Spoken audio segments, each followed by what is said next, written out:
Everyone, welcome to the channel. Hey, I'm back here in Indiana at Roy's place, and today we're going to work on making a gasoline can rack for the Aluma trailer.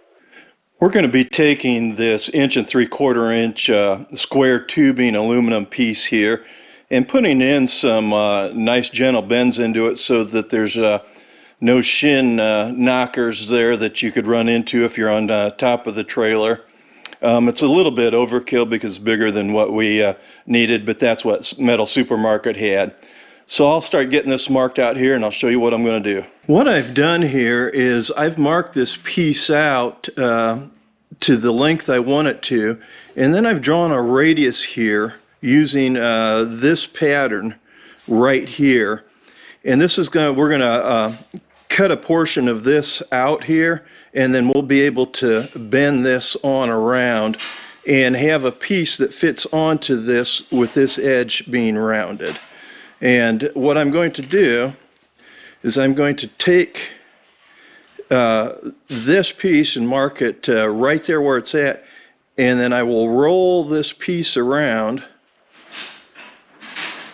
and then I will mark this spot here, and that'll show me where we need to make the straight cut. And then this length here will bend this on around to this portion right here. Well, what we've done here is we've cut this portion out here, and what we're going to do is take this piece right here and bend it right on around to a 90-degree, and then we'll have a nice arc around here. We'll have to do some touch up on this piece here to get our arc just right. We'll have to fine-tune that just a little bit, but that's the goal we're after here.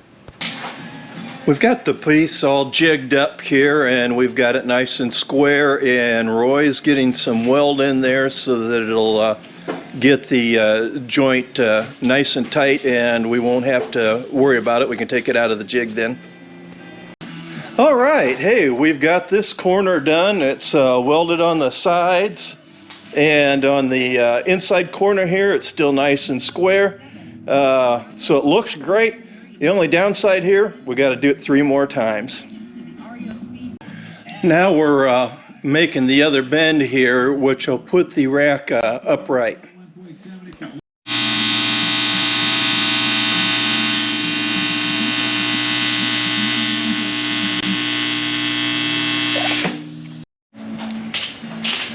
Amazingly, after putting 4 bends in this tube, the distance from here to here matches the other side exactly. We got awful lucky there, but it means all our measurements in between were really close. I've gone ahead and located the holes here by scribing and using a center punch that will allow us to drill the holes that we're going to use to mount this gas can rack to the trailer. Now we've transferred using a transfer punch, center punch, and marked here on the trailer where the riv nuts will go that we'll use to mount this rack. Installing the riv nut will require that we drill a hole and then insert the riv nut, and then use a tool to expand the riv nut to create a wedge effect that'll hold the threaded insert inside the extrusion.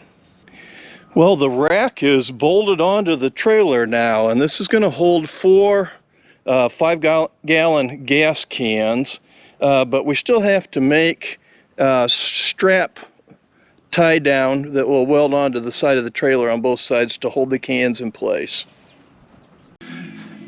We've used this crazy contraption here to go ahead and bend into 1/2-inch aluminum rod where a ratchet strap could attach to hold the gas cans in. Now all we have to do is cut it off to length and weld it to the trailer. Well, we have the tie down jigged up and ready to weld here, so we can get it tacked on and finish welding that off, and then we'll do the other side. Well, both sides of the new tie downs are welded on, but we are still not done yet because we have to figure out a way to weld the bottom of that. And I think what we're going to do here is we're going to take a come along and tie it to that limb up there and lift the tongue up as far as we can so that we can get to the underside there to weld that. We'll see how that goes. Who knows? Today I applied rubber gasket material here on the ends, the backside, and down here on the front of the trailer.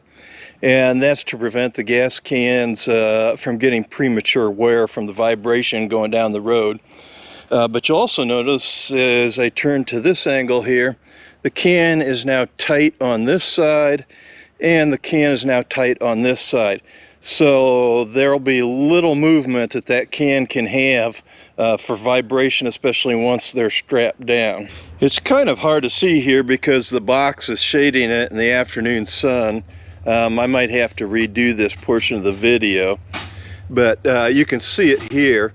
What we've done is Menards had some outdoor carpet treads for stairways, and we went ahead and sheared two of those off so that they fit just right in between there. So now that the gas cans can sit on top of these carpet treads, and there'll be no rubbing on the bottom of the gas cans. Here's the final project now. It's completed, and it turned out really nice. I'm really happy. Today I put the safety cable on it here. I had to get something to tool to swedge these on here and then buy another padlock. But this works really well, and these cans are in there nice and snug, and there's enough of a gap back here that I can still open the top of the box, and that works out real good. So this project ended up looking really nice, and now I've got just a little over 20 gallons of extra gas. Well, hopefully you liked this video. If you did, please give it the big thumbs up, and don't forget to hit that subscribe button. Until next time, take care.